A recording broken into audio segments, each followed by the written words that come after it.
દરરોજ વોર્મઅપ છે, એક્સરસાઇઝ છે, કરાટેના ડાવ છે, ફાઇટ પોઝિશન, પછી ખાસ કરીને અત્યારે તો જોવા જઈએ તો અમે ડેમોને આપીએ છીએ તો વધારે પડતો બ્રેકિંગનો ડેમો અમે આપીએ છીએ. પછી જે અમારા જે સ્ટાન્સ છે, ફાઇટના સ્ટાન્સ છે, એ ખાસ કરીને બધું વધારે પડતી તેની એક્સરસાઇઝ ડેઇલી માટે કરતા હોય છે. કરાટેમાં આપે છે ટક્કર. ઓલિમ્પિકમાં ગોલ્ડ મેડલ મેળવવાનું સપનું. કરાટેના દાવપેચ લગાવતો આ છે પારસ પટેલ.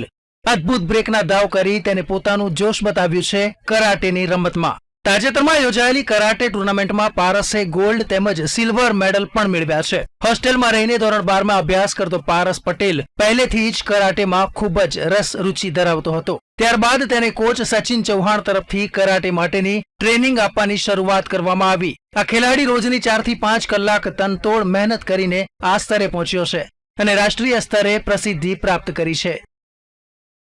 મારું એક જ સપનું છે અત્યારે તો યુરોપ કરાટે ચેમ્પિયનશિપ આવે છે એમાં ગોલ્ડ મેડલ મેળવવો છે અને ફરીથી આટલી પ્રેક્ટિસને વધારીને આગળ 2020માં ઓલિમ્પિકમાં કરાટેને સામેલ કર્યું છે અને મારું એક સપનું છે કે 2020માં મારે ઓલિમ્પિકમાં પાર્ટિસિપન્ટ થવું છે.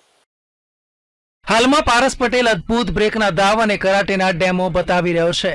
તેનું શ્રેય પારસ પોતાના કોચ સચિન ચૌહાણને આપે છે. પરંતુ સચિન ચૌહાણ કહે છે કે અથાગ મહેનત અને પ્રેક્ટિસનું બીજું નામ એટલે પારસ પટેલ.